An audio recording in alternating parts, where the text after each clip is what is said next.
Hello, everyone, and welcome back to another issue of Beyond the Cow, issue number 15. All right, man. The lucky number, our quinceañera, huh? Our quinceañera. We're slowly becoming a full developed, mature podcast being showered with gifts on issue 15. Yeah, man. And it's been quite a while since our last one. We were just talking about that. We were on a little hiatus because you and I both started new or different jobs, and we're just kind of looking to find a way to get something that works for both of us. So today's the day. Yeah, I mean, the great thing when we started this with COVID, we had so much extra time. And now that COVID is lightening up, California's getting into the orange tier. And basically, everyone's getting vaccinated. So everyone is like going out and starting to do stuff again. Led us to kind of be a little bit less available, but we were able to squeeze in an episode just because there's so much stuff going on right now for books, for shows, for content. So we wanted to kind of chime in on some things that we've seen and books that we've collected over the last couple weeks, and kind of give you guys a quick little update on what we think and our opinions. Of course, every episode is filled with spoilers. So if you're listening and you don't want to hear stuff about Falcon and the Winter Soldier or Invincible or any books that we might be talking about, just go read those books, watch those shows, and then come back and listen to us. And then let us know if you agree or disagree with any of our opinions or insight on some of this content. Yeah, and we're gonna be talking about some movie news as well. So if you are not up to date with what's going on in the Flash, go ahead and jump on social. It's all over the place now. And I want to talk about some of these books that I picked up, current books, stuff like that. So without further ado, we can get right on into it. What do you Nice. say? You want to start with books or you want to start with movies? No, we can start with movies. Let's start with movies. So a couple days ago, they've officially started filming the Flash Paradox movie that's going to have Ezra Miller, supposedly supposed to have Ben Affleck and Michael Keaton. And Michael Keaton signed on for a couple more movies for Warner Brothers. Everyone assumes that it's Batman. And obviously, in the last couple of days, it came out that he is going to play Batman. So, like we were talking about off air, big shocker. But I'm kind of excited to see how this is going to go, how this is going to work. Um, what do you? My main question I wrote down, and if everyone wants to chime in too. So obviously, we're going to have an older Bruce Wayne, an older Batman from the Tim Burton movie and the Flash movie. How do you think Batman has evolved since Batman Returns to this new one? Like, do you think he's got new tech? Do you think his tech's the same? Like, I'm curious on, because the movie was done, in the 80s and 90s where they had to do a little bit more simpler suits where it was like one piece of a big latex, and then a lot of the effects were super simple. I wonder if they're going to keep that simplicity of the Batman or if they're going to make him way more techy because it's like the future. I think it's gonna all be contingent upon, what type of role he's gonna be playing. Just because we don't know if Flash is gonna um, go back into the past, or if he's gonna be in current continuity. It's like I said, it's gonna be interesting to see what kind of role gonna be playing. If he's gonna be CGI to make him look like he's younger, or if he's gonna be an Ooh. older Bruce Wayne. You know what I mean? Like there's so many things that they can do with Michael Keaton as Bruce Wayne, and I thought I heard that Ben Affleck was also gonna be playing a Batman in this movie too. I'm not sure about that, but I thought I heard that news. But this movie was like a long time coming. It was kind of like a Gambit. At a certain point, it was announced, and then we never thought it was going to be coming to fruition anytime soon. And now we have the news of them officially starting to film The Flash, which is going to be a movie that's on. It's one of those movies that you're kind of like, when you hear it's announced, when they finally start filming, you can't wait to see it. Like it's one of those ones where it's like, oh, the buildup is gonna be so big, and then when it finally comes out, it's like, dang. It's like, I actually got tickets to Disneyland. It's like going back to Disneyland for the first time, since shutdown. It's something that you anticipate and wait so much, and when you're finally there, it finally arrives. It just brings you so much joy in your little nerdverse. How challenging was it to get tickets for Disneyland? Oh, I waited about an hour and a half. I went on. Logged on the first day that they released them. Waited about an hour and a half, but when I actually got up to the queue, got up to purchase, all the days were still available. So it was the only thing was the wait. That's all. Did you? How many days did you purchase for Disneyland? I only purchased one, but we got park hopper passes. It came out to like $400 though. Well, that's not. I mean, hey, in the grand scheme of like Disney, like I don't think $400 for Disney tickets is that bad because it's you, the kid, I, and the wife. yeah, but I don't have to pay for the kid because he's under 3. Oh, dude, yeah, for two people, $400. That's not bad at all. I think I spent. Yeah, I think it was like because we had friends who had passes, so I think it was like maybe two and 220 or something like that for Jess and I to go to Disneyland for one day. For it was for both parks, but I mean yeah, they could have charged way more. And like, yeah. yeah, you're gonna spend a little bit more money when you're there getting food and stuff like that. But dude, I mean, I don't know personally for Disneyland, you can't put a price on going back to Disneyland, especially when it's the first opening, dude. And it's Yep. limited, and it's limited. So it's like you're almost spending an extra $200 to have half the park not even be there. Yeah, exactly, man. So I'm Oh, excited. It's gonna be interesting to see how they operate. If lines are gonna be faster or slower because of limited capacity. If they're gonna be sanitizing everything in between rides.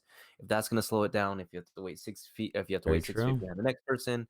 There's just so many unknowns. So I'm kind of curious to see what social media dishes out on opening day when they come back. So, um, but I'm excited nevertheless. Just like this Flash movie, I'm Mm-hmm. excited.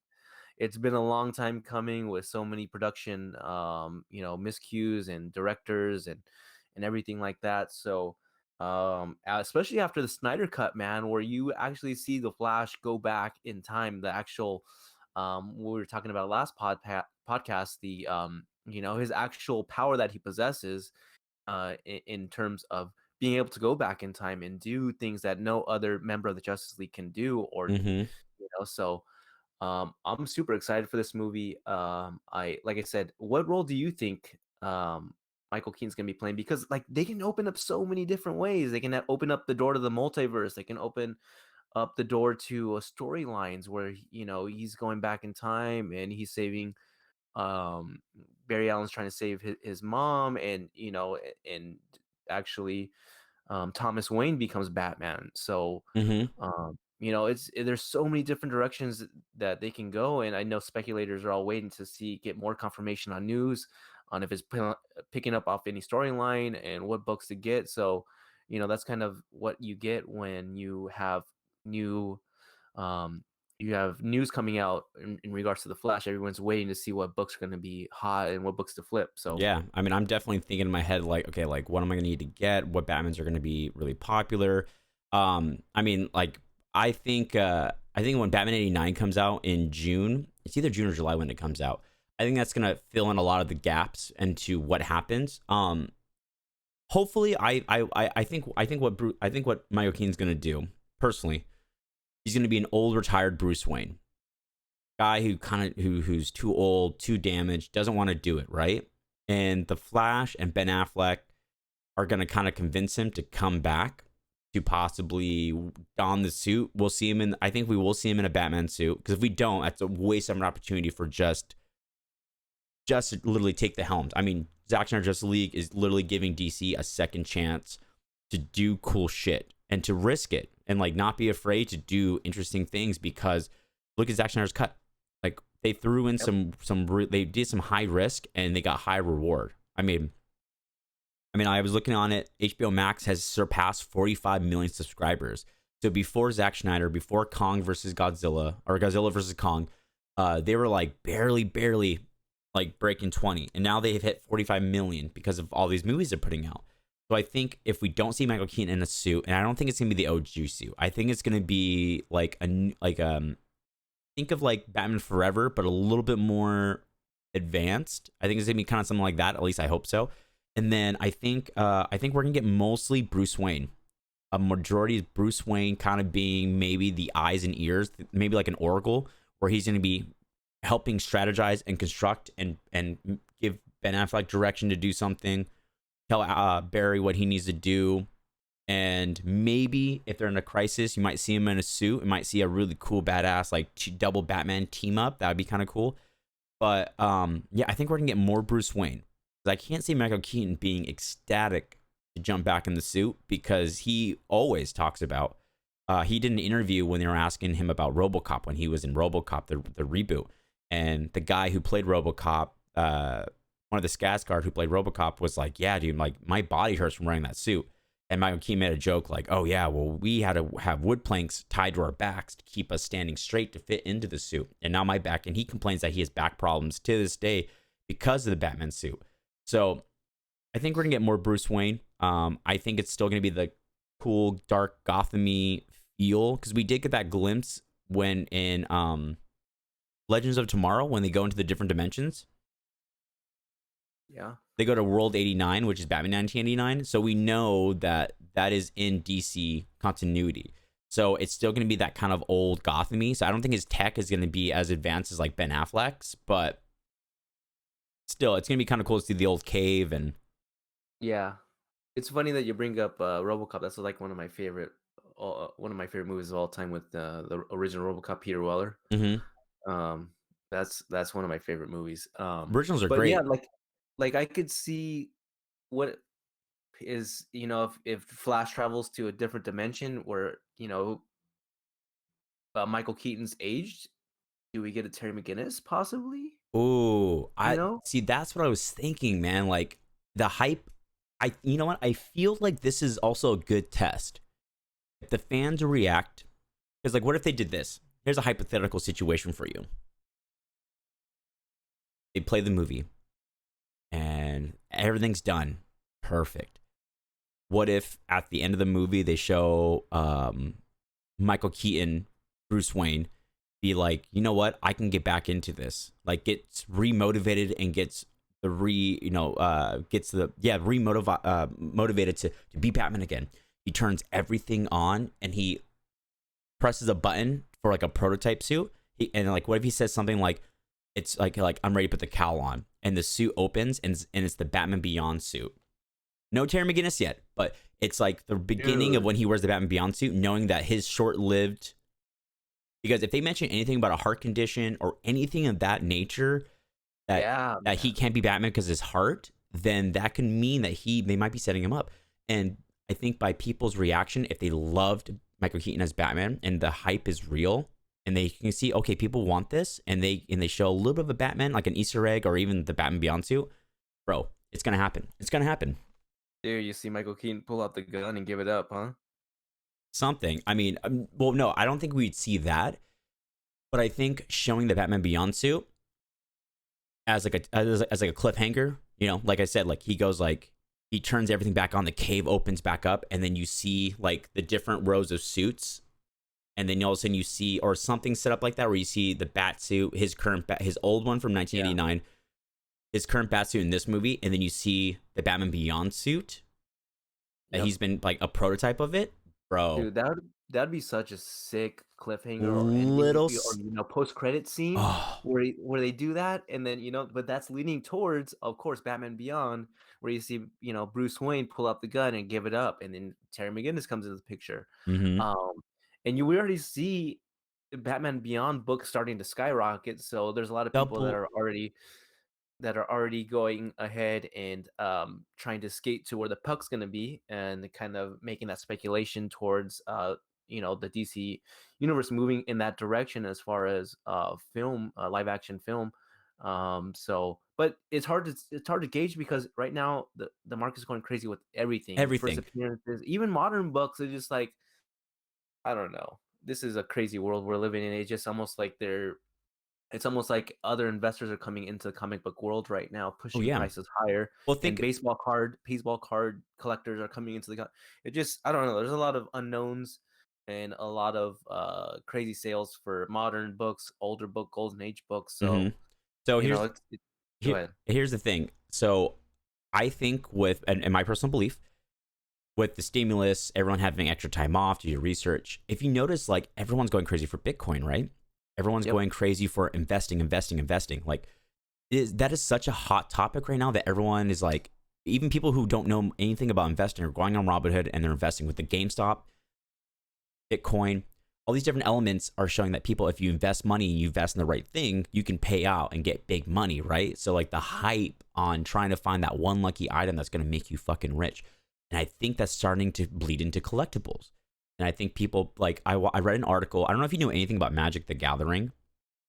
I know a little bit, but not. I'm not. I didn't collect it and play it. I just know, Hmm.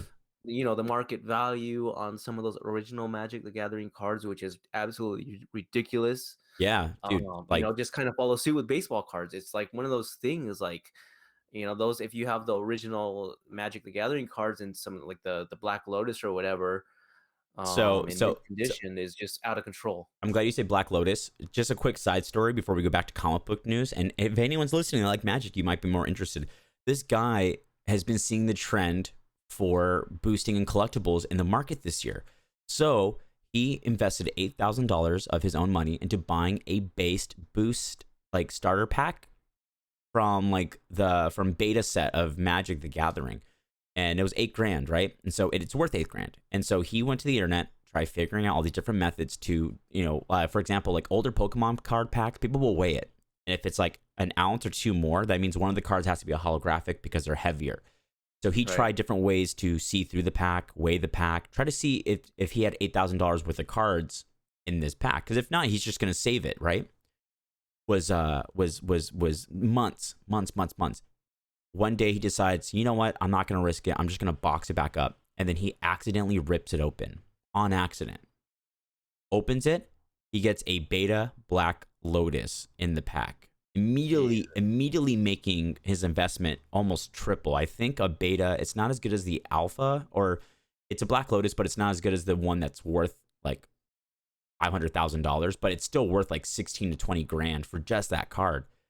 So No, people, and then yeah, and then you got to get it graded, and then the prices on grading are even raising, especially at CGC and the baseball cards mm-hmm, and those cards. It's just like the demand is just so high that there's so many people sending in cards and books to get graded. It's like they can't keep up, so yeah, they're raising prices. So you just it's a commodity that's in high demand, so you can do that. People will continue to pay for that. yeah. It's just one of those things, man. I mean, You're in a corner, you I have mean, no option. I mentioned it, and I will always mention it on this podcast until I actually finally have one in my collection. But a graded Batman Beyond issue 1 in January, when I looked, was like a 9.8 direct edition. It was like $600 to $800 for a 9.8. Right. Now that 9.8, which isn't even it's not even, it doesn't have like the barcode on it, so that's like not the rare one, is like they're going over like a grand, like 11, $1,200, and I'm like, oh fuck, that's like out of my price range. Like I was willing to spend up to $800 for a Batman comic, but now I'm kind of like, I'm gonna go the other way around, and I'm just buying other Batman Beyond books that are like $15. There's one I'm gonna buy that's like $50 I really want because the cover has Batman Beyond and Joker on it, but Yeah. it's insane, dude. Like you just go on, and like even pre-sales for comics that are coming out that aren't even out yet, like that Joker issue number 2, the Bane cover you showed me, $50. Dude. It's not even out yet. Yeah, man. I'm just like, and I actually was lucky enough to get the 1 in 50 variant. At first, I thought it was 1 per store because that's what it was listed as, and then it just came out that it was 1 in 50.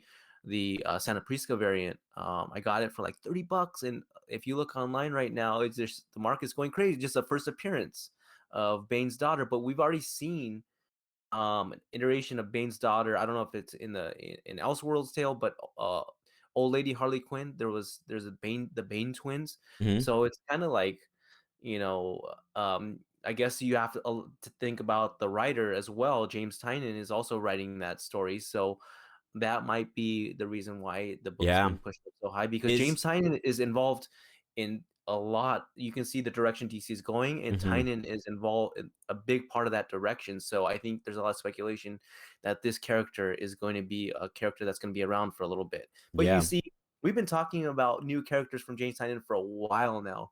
The Punchline, Miracle Molly's coming. Everybody's hyped on that. Now you have the first appearance of Bane's daughter, which kind of took the market by surprise in a way because it wasn't known until retailers got the books and it was leaked out. So they held that one. They held that one pretty good because I didn't know about that either. And I kind of just ordered off of like, oh, this is a nice looking cover. I'm gonna get this one. So I'm a big Joker fan, so I ordered that one, and lucky Mm-hmm. enough, I got it. So, the market's just going crazy. And you see Batman Fortnite #1. Have you Uh, seen yeah, that yeah, that book? zero point or something like that. Yeah. So So you have I own the codes. I own the Batman skin. Yeah, And when the Batman skin came out, so I used to play Fortnite a lot, and then I deleted it because I was like, this game is getting too out of control. Like it used to be fun, but when the Batman DLC came out, I downloaded the game and I bought the Batman skin. It was like $25. I got Catwoman, Batman, all his accessories, and now yeah, you got Zero Point, which is like the Fortnite world and Batman worlds are colliding together, and it's like a comic book now. yeah, and Bleeding Cool came out with the article saying that it hits uh $117 on eBay. So it's just like I pre-ordered like 6 of those without even knowing any of that, just because Fortnite is just such a hot series. I just Mm-hmm. kind of like, well, if any of these collectors, if any of these gamers see this, it might be, valuable to them. So it might cost something to go crazy in the market, because there's a lot of gamers out there, especially Fortnite is Ton of huge. gamers, and like Yeah. $117 like for a gamer is really not much, just because they spend that stuff on like on a keyboard. So yeah, I saw that this morning. I read it, not the book, but I read the articles about it when I was doing a little research before today's episode, and I was like, wait, I'm like, they're doing another Fortnite event, because I was about to start re-downloading Fortnite if I'm gonna get a new Batman skin, because I like collecting Batman stuff. And Supposedly, if you collect all 6, there's going to be an armored Batman skin or something like that. oh, probably. They do stuff like that where it's an exclusive. Like they do exclusive stuff to seasons. And I mean, you see people selling Fortnite accounts for a shit ton of money. Here's my Epic login. You use the login and then you change everything else and you get all these skins. I mean, people were selling accounts for different what is it? It was the Black and Red Knight skin that came out in like season 1. And if you have that account, that's how Fortnite works. If you have this certain Yeah. skin, then you know how long you've been playing, which means that indicates your skill level. Yeah. And I know we don't normally talk about games, but I mean, bro, like they had the Marvel event. I mean, Fortnite is just sucking up anything they can get. Like they have PlayStation exclusive skins. Like I bought the Halo skin. I bought the Mandalorian skin. I'm a big skins guy in video games when I play, so I like having the coolest new skin. But It's just they're so big, and they're kind of in front of the game a little bit, and I think they showed the Star Wars, like clips of Star Wars before it came out. mhm. So I mean, they're just ahead of the game, I guess. Kind Yeah, of like Todd McFarlane in my viewpoint. So Todd McFarlane's kind of ahead of the game a little bit. So you know what? My tattoo artist and I were talking about Todd McFarlane because he got his Kickstarter, his first set of Kickstarter for the first three uh, Spawn figures, yeah, where it's like yeah, old Spawn, modern Spawn, and then black. It's like the they had a Nick, Mortal Kombat spawn on there too, I think. something like that. It was three figures for like $150 Yeah, because my tattoo artist is a huge toy collector, so we talk about a lot of the toys, and he's been rotating them in his spots. When you go get a tattoo from him, you see all these cool classic He-Man figures, or he had an Arnold Schwarzenegger from Commando figure, all this stuff. And we were talking about Todd McFarlane, and I was saying how it's so cool because Todd McFarlane's really good at leaking just a little bit of content to keep you chomping at the bits. yeah, yeah. He's super good at doing that. Like So I cannot wait to get Spawn Universe 1 when it comes out this summer. yeah, it's kind of like a breath of fresh air for Spawn, especially Spawn collectors. Yeah, well, I loved, like we talked about it before, but I'll reiterate it again. I loved that he was just like fans of Spawn who didn't have a chance to get a Spawn issue 1 because they weren't born yet because it came out in 1993 will now have a chance to own their Spawn issue 1. Like me personally, I was 2 years old. I was not in the market for a Spawn issue 1 at 2 years old. Oh no, man. Of course not. And it's funny that you mentioned earlier, like, the Batman Beyond. It's just like when you were looking at buying it a year ago, it was, a third of the price it is right now. And it's funny because I feel like that's the same thing that happened with Miles Morales, but Miles Morales he hasn't been around that long, but people kept saying, "Oh, it's out of my price range now," but the book just keeps going up and up Hmm. and up and up. It's just like, well, wish I would have bought it when I said it was out of my price range the first time. Yeah, I mean, and that's why, like, for example, like when I bought the Scarecrow 1 in 25 variant for Batman 107, I was like $50 for a book, and I bought it because I'm like, all I can see if I can get a 9.8 or higher grading, it's pretty good shape. I took it. I washed my hands. I took it out of the. It was my first time buying an online comic book, so like I wanted to fan through it to make sure it was real. I wanted to make sure that it was like there's no. I wanted to make sure it was good. I want to make sure there's no page ripped out of it or anything like that. So I kind of fanned through it. It was good. I put it back into the sleeve, put it back into my plastic protective case that I put all my comics in. And Yeah, you gotta put the white gloves on, man. and so but like that one, like that I want to submit and get graded. But I just, like you said, with so much high demand, I might wait till like next year. Like when Comic-Con happens next year, then I think I'm gonna walk that one in and drop it off to the CGC and get it graded there. But till right now, I'm just gonna hold on to it and wait, and then get it graded in a year. But I know people are getting those graded right now. But like I spent the $50 because I know that book's gonna go at least over $100 in like the next month. No, I think you have the first appearance of the gardener in that book too, and Yeah. Mr. Wise, I think his name is. There is a book that I am looking for right now. It's Batman and Catwoman, issue number 3, because it's first appearance as Dick Grayson as James Gordon, or Dick Grayson as Commissioner. In that book, I believe. I think that's what I read, Yeah. and I want to get that book because I thought that was really cool. Like seeing Dick Grayson become commissioner of the Gotham City Police Department. So I'm like, I want to get that book because that's a really cool little first appearance. But yeah, I mean, I'm excited to see what's gonna happen. I mean, we're seeing things like, like with Falcon and Winter Soldier. Zemo now is a really big thing now because you see the original mask, you see the coat in this series. What do you think of Falcon and Winter Soldier? I think it's good. I thought WandaVision was a little bit better. Oh, really? I'm the opposite. I think Falcon and Winter No, Soldier is better. no, I think for me, like I said, opinion is just a matter of personal preference. Mm-hmm. So it's more like your opinion is gonna be a little bit different than mine, but I thought I liked WandaVision a little bit better. Of course, not the first 2 or 3 episodes because Oh, those yeah, are kind of okay. just like Yeah, if you know you, what I mean. it, When they get into the meat and the bones of the story, I like the okay, WandaVision. I Falcon agree. Winter Soldier is good. I mean, it's good. Don't get me wrong. It's really good. It's I I've been watching. I think I'm all caught up on episodes. Mm-hmm. Um, and it's funny because every episode the market just goes wild on speculation and Yeah. first appearances and different books. So, I um, mean, there is a and there is a book where John Walker does fight Sam, and there's a book where those two two Captain Americas do fight. So like that book's probably gonna go up. I mean, we don't know what's in the book. We don't know what's in the suitcase that he got from Bucky that is from Wakanda. So dude, yeah, just starting from the beginning, you are right. The WandaVision, when you get to the actual Marvel story of it, and you're out of the TV realm part, the story in WandaVision is really good. I think visually it looks a little bit better, but I mean, dude, I am fucking a Winter Soldier fan so hard right now to the point to where like I'm gonna start getting jacked, grow my hair out, and I'm Winter Soldier for Comic-Con next year.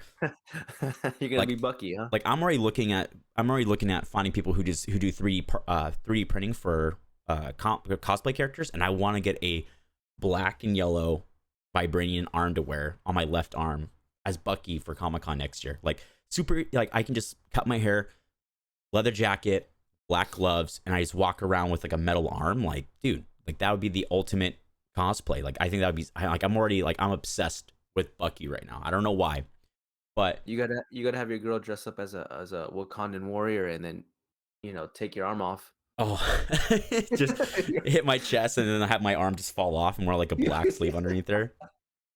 Um, Oh, I yeah, mean, it's a good series though, man. I mean, John Walker plays the perfect uh PTSD. I mean, yeah, yeah. yeah. He was a perfect cast for definitely for that role, man. And I just found out that the actor Wyatt Russell is Kurt Russell's son. really, Yes, they wow, I didn't so know that. so they asked him. He talked about becoming a character his dad did in in another movie that's super popular. I can't remember what the movie was. and he told interviewers, no, that's career suicide to try to do what my dad did as older. And I was like, wait a minute, right, Russell? I'm like, this is fucking Kurt Russell's son. I had no idea. But he plays a really good John Walker. It wasn't until episode 3 and 4 is when I really got sucked into Winter Soldier emotionally. But I mean, that whole the episode 4, the whole scene where where him as Captain America fights the Wakanda soldiers and they beat the shit out of him, and his line, they weren't even super soldiers. It made him realize that he is super inferior to all these high-end heroes that we've gotten to know. Like, so many layers in the show. Emotionally, the writing is good. The whole conflict of a black Captain America existed before a white Captain America, and how America wasn't ready for that. Just especially what's going on in our country right now and what they're reflecting in the show. My dude, just such good writing. There's so many elements playing into that storyline, and you kind of see the turmoil build with John Walker and him start turning into the hill. Like, you see him, like you see his desire to be Captain America, his desire to be good, and then that slowly starts to turn and him become more jealous, or more, more hungry for power, and him starting to turn into that heel character. Yeah. And then you see that the end scene credit for the last episode of him kind of forging his own shield. Wait, there's an end scene credit on. Yeah. Oh my god, I didn't know that. I missed that. And Dude, yeah, you gotta go back and look. Oh my god, there's an end scene credit. Oh, no fucking way, I didn't see that. Yeah. Oh my god, I didn't see that.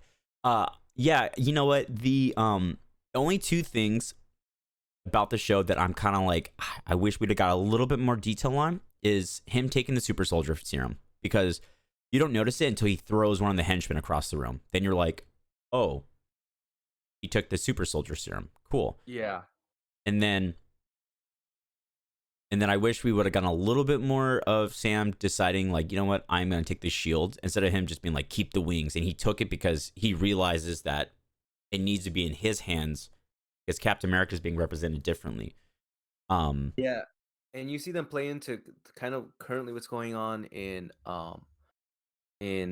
real life right now, as far as, them taking the stance of racism in the country. Mm-hmm. That plays in big in this series. So you kind of see them take that off of current news right now, what's going on in the world. So yeah, but overall, I give Winter and Falcon Soldier so much. I think the season finale is this week, right?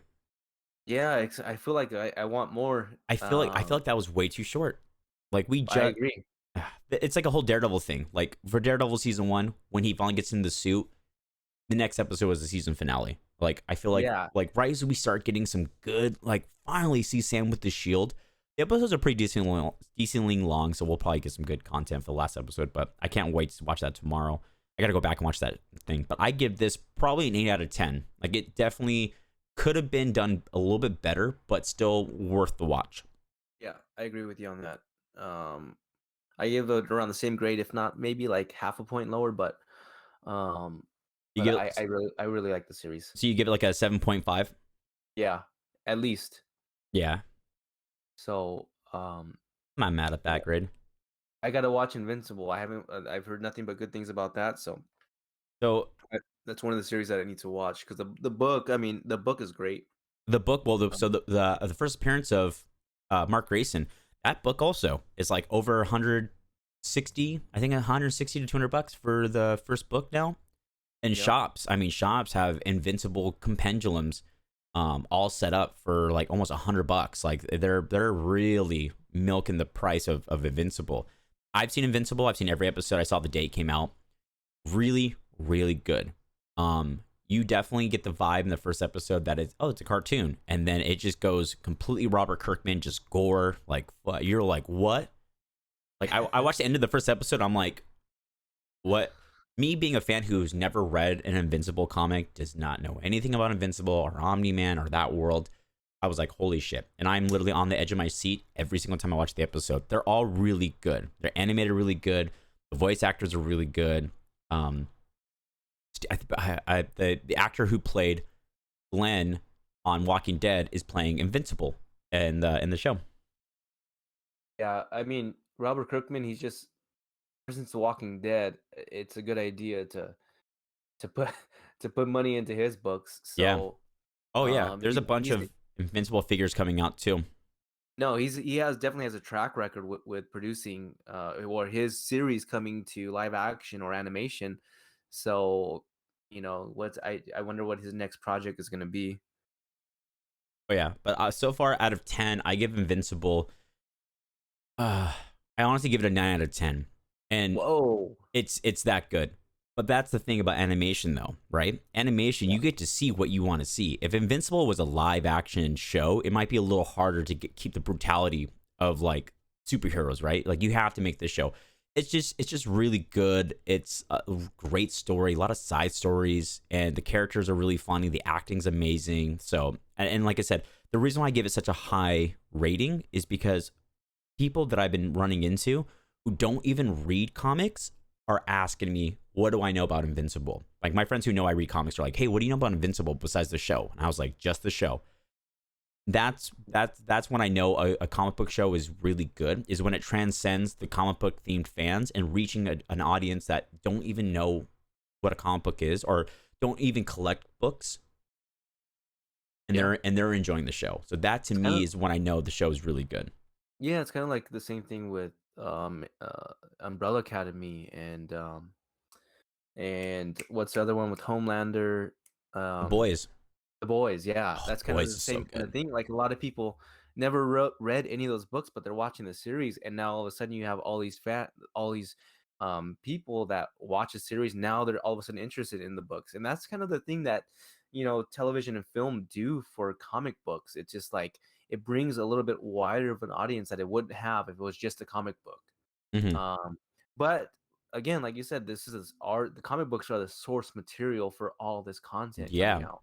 Well, there's a lot of like they do a really good job in the show, right? Of like figuring out like there's one big mystery. And I don't want to tell you because I don't want to ruin it for you, but there's like one big thing happening that you're trying to figure out, okay, what is going on? Who and I tell my friends, I'm like, I can just probably just read the comics. I can probably go home right now and just binge Invincible comics and I can probably figure out what's going to be happening, what's going to happen, but I don't want to spoil the end of the season because Yeah. it's on episode 8, 7 or 8 that's coming out this Friday, and I don't know how long the season is. I don't know if it's a 8 or 12 or 13 episode season because it's a cartoon. But man, it's yeah, you gotta once it's all done. Honestly, like you just need to spend like a day and just like binge it. It's really good. Yeah, same thing with Mark Millar. He's kind of has a track record with Hollywood as well, and producing his series coming into live action film or animation. Especially, I think Jupiter's Legacy is coming out fairly soon here, which is one of his books as well, I believe. Yeah, Um, so there's just a lot coming out right now. I mean, that like I said, now's a perfect time if ever. There's a lot of people that are on the tail end of being home still, so there's still a lot of people that are home watching TV, and entertainment stuff like that. So, yeah, yeah. There's a lot of stuff. I mean, the content right now is and it's we're getting a lot of content, but luckily it's been really good content.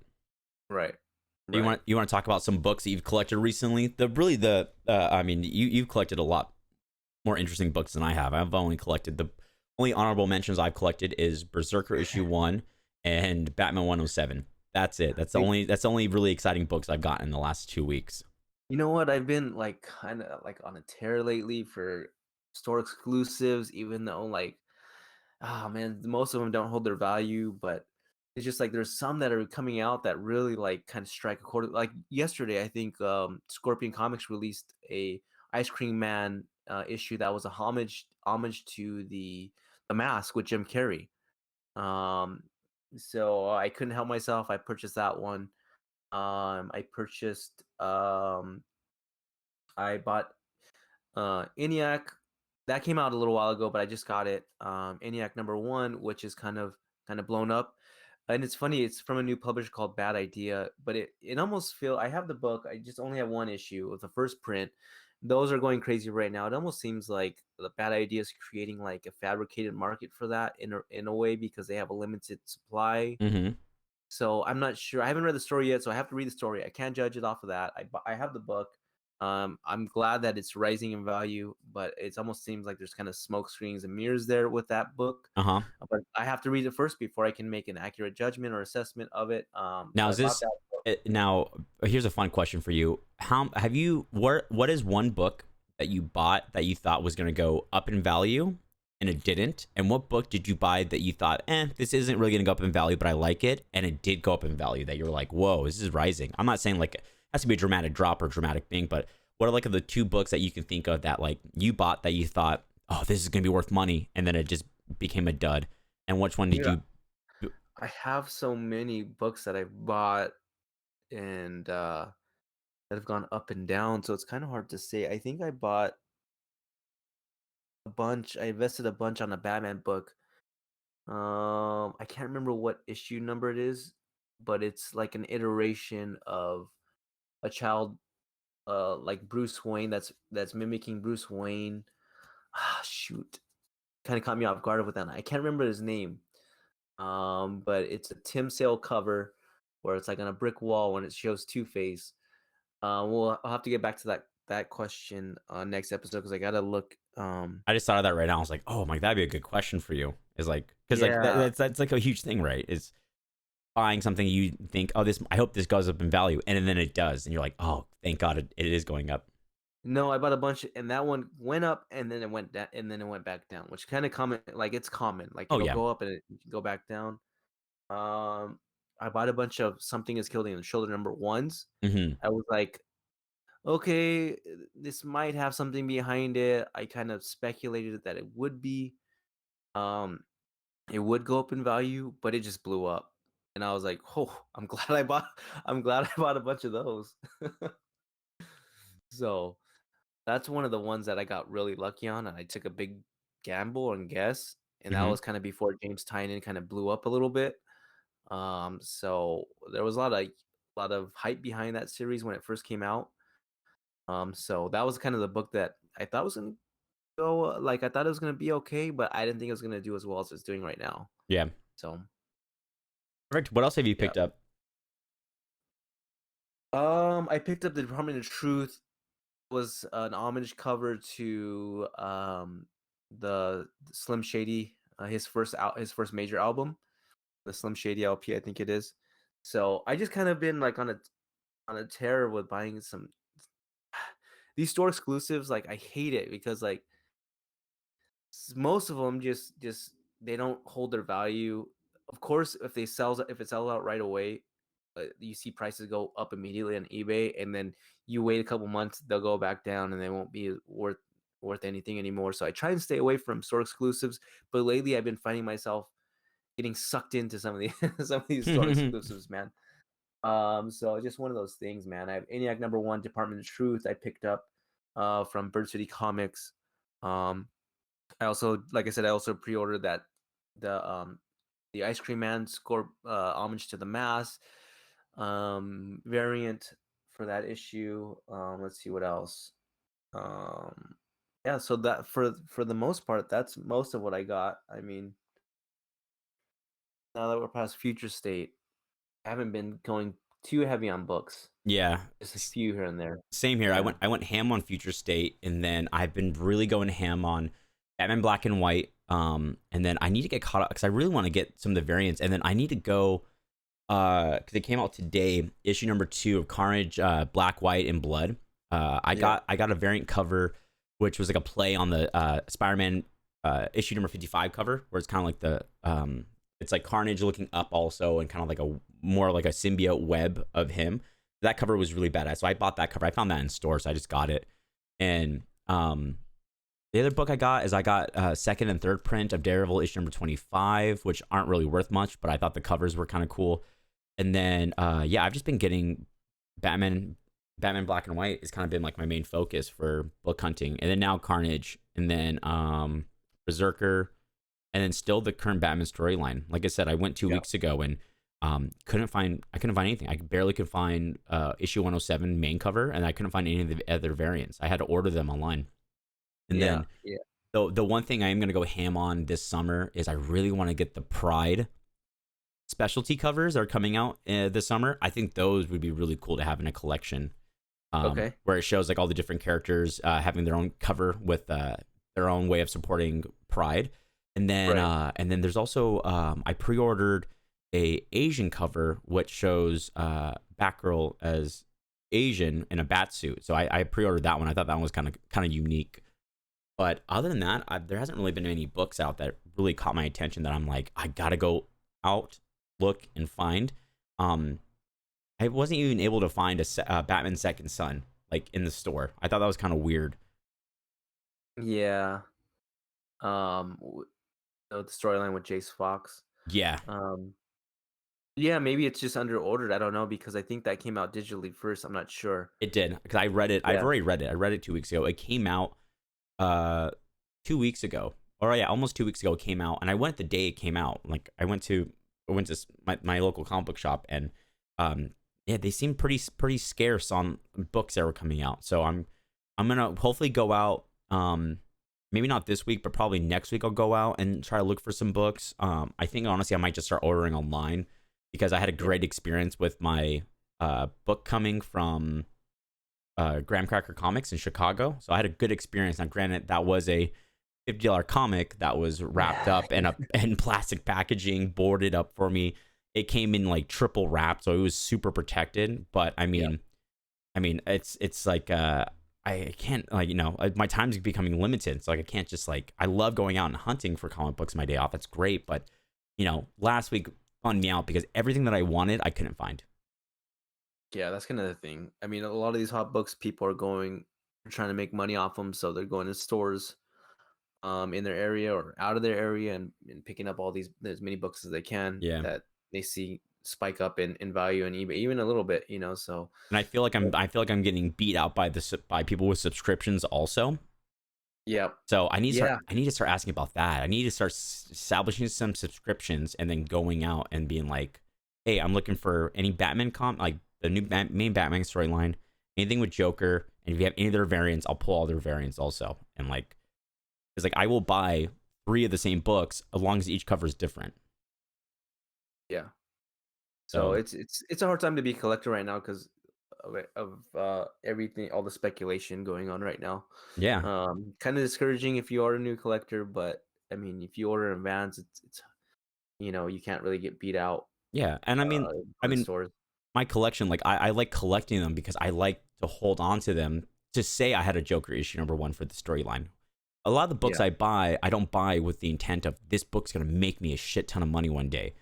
Unless I'm buying, if I forego all the multiple comics and I buy one expensive comic like I did for this past week, instead of buying my $50 to $80 worth of comics I normally buy, I bought just the Scarecrow variant cover, the 1 in 25. So I bought just that one and was like, all right, that's my comic books for the week. That's my UG allowance. Especially recently, I gotta cut my allowance because I was doing like $120 like a week on just books, and yeah. now I gotta cut back a little bit just because I need to save up some money, some No, money. definitely gotta pick and choose what books you want to buy. Um, And I want that Miracle Molly cover, so I'm willing to yeah, spend up to over $100 for it if I have to. I actually bought a bunch of Miracle Molly store exclusives. So, like I said, I'm just going on the tear buying store exclusives um at the moment. So, I think I bought a Natalie Sanders variant for 108, and then I just bought the bubblegum variant for 108. So I'm just like, just keep getting sucked in, man. Even though I'm not trying, like, I hate it. I know. It's like when I go start browsing, like I've been going to League of Comic Book Geeks or League of Geek Comics, the website, because Right. I like it because they show the new comics. And you click on the comic and they will show all the variants. And Yeah. so I'm able to pick and choose the artist, the variant, if it's a Jim Lee or Tom Whalen or whatever. I can pick who I want. And then I just search for it online. And the next thing you know, I'm down this rabbit hole of just seeing all these other comics. I'm like, oh shit, I didn't know that was a variant cover for this issue. And I don't have that one. And next thing you know, I'm finding it for $4 online. And I'm like, ooh, add to cart. And next thing you know, I got like $80 worth of comics because I couldn't find them in stores. I'm like, and that's what I'm starting to realize. I think I might just start doing online collecting because then I can really start just more, instead of just buying in mass like I was doing, I can now start funneling and just picking and choosing what covers are more rare, which ones are going to catch my attention the most, instead of just buying every cover that comes out for Batman 109 or whatever.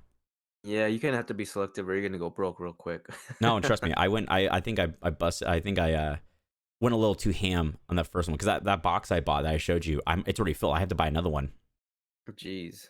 Like I've Yeah. bought, yeah, like I've put it probably almost 400 or 500 bucks into comics in the last like 2 months, well, maybe the last 2 months. It's a slippery slope, man.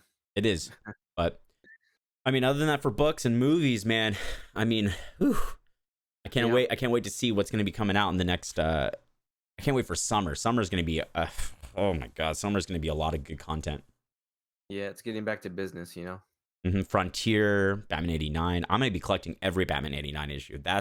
That's the series that I'm like, I'm gonna go ham in, and I'm gonna try to buy every cover of every issue because that to me is like, that's gonna be It's your super. Batman. Yeah, that's Michael Keaton, and I'm still hunting for Batman Beyond comics. Every time I go, I try to pull out the regular issue of one variant, and so I've been a little more selective on those because some of the variant covers I'm like, I don't really like that. So Yeah, nostalgia is a big business, you know. especially right now, that's all people are focusing on is nostalgia. Yep. So Oh, it's market. That's where the market's at.